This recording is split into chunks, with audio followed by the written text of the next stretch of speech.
Hello everyone, my topic is the spinal cord and internal features of the spinal cord। तो जो first video था उसमें हमने discuss किया था spinal cord and external features of the spinal cord. इसमें हम इंटरनल फीचर्स देखेंगे। तो जो स्पाइनल कॉर्ड होता है is a part of the CNS. It is situated at vertebra canal of the vertebral column. तो जो हमारी ह्यूमन बॉडी में जो वर्टेब्रा का जो अरेंजमेंट होता है वो इस टाइप का होता है। ठीक, तो जो ईच वर्टेब्रा होती है उसमें एक कैनाल मतलब एक छेद प्रेजेंट होता है जिसको हम वर्टेब्रा कैनाल कहते हैं, जिसमें से स्पाइनल कॉर्ड पास होती है। स्पाइनल कॉर्ड हैज़ ग्रुप्स जिनको हम सल्कस कहते हैं। ठीक, तो ये ट्रांसफर सेक्शन है स्पाइनल कॉर्ड का, जिसमें जो फर्स्ट सल्कस है पोस्टीरियर मीडियन सल्कस। इसको पोस्टीरियर मीडियन सर्कस इसलिए बोल रहे हैं क्योंकि ये डॉर्सल साइड प्रेजेंट है प्लस मीडियन है, इसलिए posterior median sulcus. Second, posterior intermediate sulcus. अब तो ये जो पोस्टीरियर इंटरमीडिएट सर्कल ये यहाँ है। ठीक, मतलब डॉर्सली प्रेजेंट है प्लस मीडियन और लेटरल के बीच में है, इसलिए posterior intermediate sulcus. Third, postero lateral sulcus. ये है पोस्टीरियो लेटरल सर्कल, मतलब पोस्टीरियरली प्रेजेंट है डॉर्सली प्लस लेटरल मतलब away from the mid line, ये मिडिल ठीक इसके अवे है, इसलिए postero lateral sulcus. Fourth, antero median sulcus. अब ये एंटीरियो मीडियन सर्कस जो एंटीरियरली मतलब वेंट्रली प्रेजेंट है प्लस मीडियन है, इसलिए एंटीरियो median sulcus. Fifth, antero lateral sulcus. ये ठीक जो लेटरली प्रेजेंट है प्लस वेंट्रल साइड पे, इसलिए antero lateral sulcus. Spinal cord has two matter, white matter, grey matter. जो वाइट मैटर होता है वो आउटर प्रेजेंट होता है और ग्रे मैटर होता है वो इनर होता है। अब डायग्राम में देख सकते हैं, जो इनर है उसको हम ग्रे मैटर कहते हैं और जो बाहर है उसको हम वाइट मैटर कहते हैं। First, white matter consist of bundles of myelinated nerve fibre, myelin sheath. मतलब जो हमारा वाइट मैटर होता है उसमें bundles of myelinated nerve fibres present होते हैं। ठीक, और माइलिनेटेड शीथ प्रेजेंट होती है, मतलब जो माइलिन एक ऐसा पिगमेंट होता है जो वाइट कलर प्रोवाइड कराता है, that's why it is called white matter. अब इसमें 3 कॉलम होते हैं, dorsal column, lateral column, anterior column. जो डॉर्सली प्रेजेंट है कॉलम उसको हम डॉर्सल कॉलम कहते हैं, जो लेटरली प्रेजेंट है उसको लेटरल कॉलम, वेंट्रली प्रेजेंट उनको एंटीरियर या वेंट्रल कॉलम कहते हैं। Each column consist group of ascending and descending tracks. Grey matter क्या होता है, जो इनर प्रेजेंट होता है। ठीक, ये आप देख रहे हैं इनर प्रेजेंट होता है उसको हम ग्रे मैटर कहते हैं। Consist of collection of the nerve cell bodies, इसमें नर्व सेल बॉडीज प्रेजेंट होती है। It has central canal which is centrally placed and is normally filled with fluid which is called CSF। अब जो grey matter होता है उसमें एक canal present होती है जिसको सेंट्रल कैनाल कहते हैं। ठीक, और ये जो सेंट्रल कैनाल होता है उसमें एक फ्लूइड भरा होता है जिसको CSF सेरिब्रो स्पाइनल फ्लूइड कहते हैं।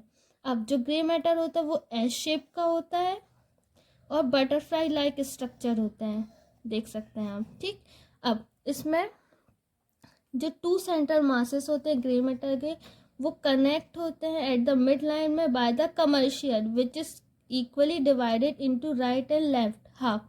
There are 2 commissure, dorsal commissure और वेंट्रल कमर्शियल। मतलब जो सेंट्रल कैनाल के जो रूप में प्रेजेंट है उसको हम डॉर्सल कमर्शियल कहते हैं और जो फ्लोर में प्रेजेंट है उसको हम सेंटर कमर्शियल कहते हैं, सेंटर कैनाल के। ठीक, हॉर्न्स मतलब जो प्रोजेक्शन होते हैं grey matter wings are called horn. ठीक, तो आप देख सकते हैं जो ग्रे मैटर है वो एस शेप का है। ठीक, उसमें जो विंग मतलब जो हॉर्न मतलब सीइंग लाइक जो स्ट्रक्चर होता है उसको हम हॉर्न कहते हैं, ठीक। तो डॉर्सल हॉर्न 2, मतलब जो डॉर्सल है जो 2 प्रेजेंट, जैसे देख सकते हैं ये एक डॉर्सल हॉर्न है, ये डॉर्सल मतलब जो 2 नंबर में, ठीक है। अब लेटर हॉर्न, ये लेटर हॉर्न, ये वेंट्रल हॉर्न। रूट्स, 4 रूट्स होती हैं।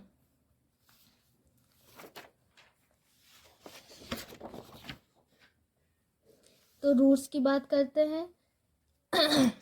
ये डॉर्सल रूट होती है, ये वेंट्रल रूट होती है। जो डॉर्सल रूट होती है इट कैरी करती है सेंसरी न्यूरॉन्स को, और वेंट्रल रूट जो होती है वो कैरी करती है मोटर न्यूरॉन्स को। डॉर्सल रूट गैंग्लियन, ये ठीक, जो उभार लाइक स्ट्रक्चर होता है डॉर्सल रूट में उसको हम डॉर्सल रूट गैंग्लियन कहते हैं, जो कंसिस्ट करके रखते हैं गैंग्लियन को, यूनिपोलर न्यूरॉन को। यहाँ पे गैंग्लियन होते हैं जिस, ठीक है, मतलब यूनिपोलर न्यूरॉन होते हैं, मतलब जिनके सिर्फ वो न्यूरॉन जिनके सिर्फ एक पोल होते हैं उसको हम यूनिपोलर न्यूरॉन कहते हैं। स्पाइनल नर्व, अब स्पाइनल नर्व क्या होती है, जब यूनियन होता है डॉर्सल रूट का और वेंट्रल रूट का तो उसको हम स्पाइनल नर्व कहते हैं, ठीक। और ये जो यूनियन हो रहा है take place inside the vertebra column में होता है, जो हमारी स्पाइनल नर्व बनी, ठीक, डॉर्सल रूट और वेंट्रल रूट के यूनियन से, ठीक। अब ये जो यूनियन हो रहा है वो वर्टेब्रा कॉलम में होता है। क्यों? क्योंकि जो वर्टेब्रा कॉलम होती है वो वहाँ पे जो स्पाइनल कॉर्ड होती है वो वेल प्रोटेक्टेड रहती है। फिर वहाँ से स्पाइनल नर्व बाहर निकलती है थ्रू दी इंटरवर्टेब्रा फोरामेन। 2 वर्टेब्रा के बीच में एक छेद प्रेजेंट होता है जिसको हम इंटरवर्टेब्रल फोरामेन कहते हैं, ठीक। वहाँ से निकलने से पहले जो स्पाइनल नर्व होती है वो इमर्ज हो जाती है आउटर इमीडिएटली और डिवाइड हो जाती है 3 ब्रांचेस में जिसको हम रेमस कहते हैं। तो first ramus dorsalis, second ramus ventralis, third ramus communicans, ठीक। तो सबसे पहले रेमस डॉर्सलिस, तो जो रेमस डॉर्सलिस आप ये देख सकते हैं ये स्पाइनल नर्व है, इसकी जो फर्स्ट ब्रांच है उसको हम रेमस डॉर्सलिस कहते हैं। ये ब्रांच जो होती है वो डॉर्सली जा रही है, इसका मतलब ये इनर्वेट करेगी डॉर्सल बॉडी पार्ट को।